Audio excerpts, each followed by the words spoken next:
Assalamu alaikum warahmatullah. Good morning and welcome. I think the preliminary agenda items have already been covered, have they? So let's move straight away into the question and answer session. And you're most welcome, all the guests who would like to ask a question or two. I'm available and I welcome you.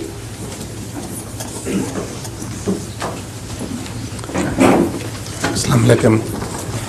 I want to know whether Mr. Ghulam Ahmad, founder of the Ahmadiyya Jamaat, showed any miracles during his lifetime as compared to Jesus Christ. Thank you. His similarity to Jesus Christ, is that what you're asking about? Yes, any miracles he has done during his lifetime. Miracle? Yes. Right, okay. Thank you. Now the issue of miracles is to be first determined first.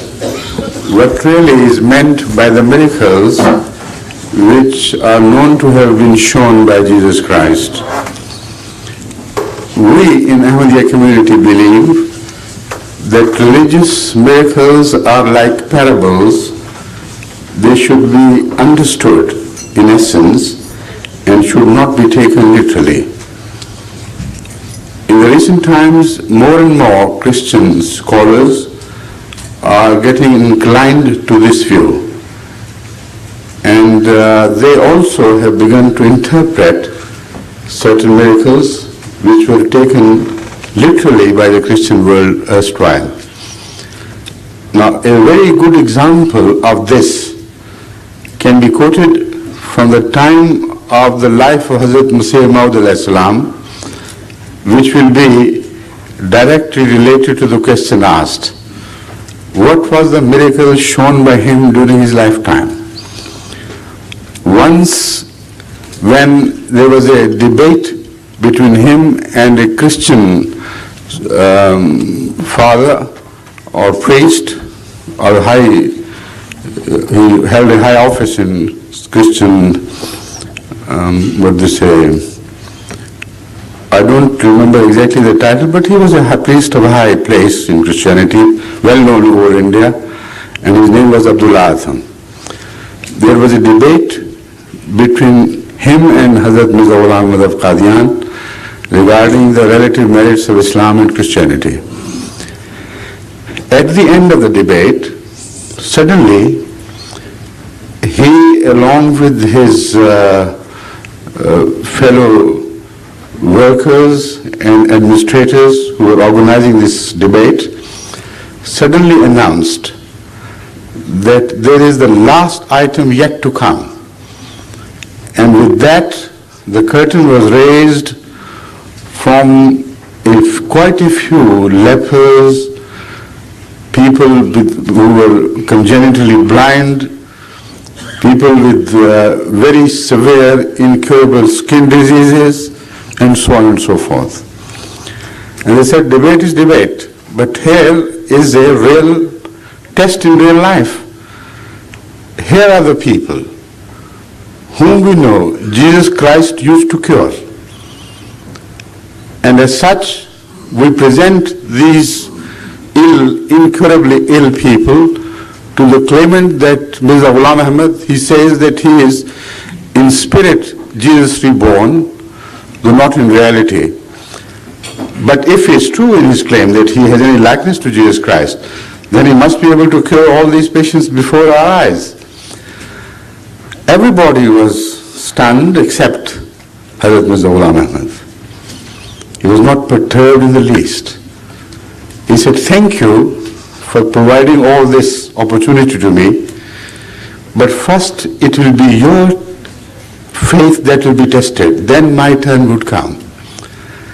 He pointed out that Jesus Christ, peace be upon him, had also declared that if you have an iota of faith in me, then all the miracles which I perform can also be performed by you who follow me and who believe in me. So instead of my gathering all these unfortunate people, you have done the task for me. first prove to me that there is a single person among you who calls themselves Christians, that they do believe in Jesus Christ and his miracles. So cure them. If you have an iota of faith, then it will be my turn to prove that I am similar to Jesus Christ. And not only they were totally astounded at this fit reply, but they were in a big hurry to remove and hustle away the people they had themselves gathered. So that is what I want to point out to you.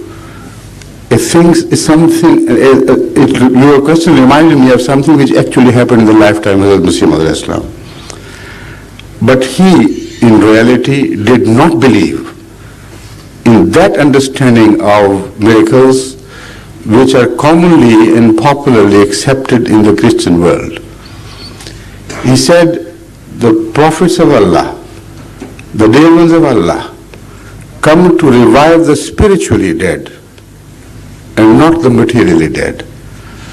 They come to cure congenitally ill people who have been ill for generations, in fact. And no earthly cure could cure them of their deadly diseases, that is spiritual diseases. So man from God appears and he cures them. That is what he said was the nature of miracles of Jesus Christ, but also he went forward to interpret some of them differently. He said there are two miracles particularly which attract our attention because they could also be interpreted as prophecies. One of them is Jesus walking on the lake, and the other is he's making birds out of clay and making them fly as if they were birds. The first part, he said, would be fulfilled in the Christian world, being given the mastery over seas, and their spread in the world and their rise to power as a whole, as a Christian world, would be very deeply related, in fact inseparably related to their naval power. This prophecy of Hadhrat Mirza Tahir was made before there was any real demonstration of naval power. But things had started. But to prove that what he had interpreted was under divine guidance, not from his own personal thinking, he was also revealed something which was to prove, revealed by God I mean, which was to prove that his interpretation was divinely guided. He received an ilham, that is a revelation, Kishtiyan chalti hain taho kushtiyan. And he saw many other such visions and received many similar revelations which spoke of a world war, which would spare no part of the world. And terrible things would happen, which had not been known by man previously. So this was said, we see ships everywhere on the surface of the sea with the purpose of waging wars. So that meant that the war which was imminent, not in his lifetime, but which followed in 1914, was predicted in these words because the prophecy was made before 1905, and at that time, as yet, there were no signs of any global war, particularly one which would be fought mainly with the naval power. So that is one indication that what he interpreted was divinely guided interpretation, not based on his personal thinking. Secondly, it was revealed to him that during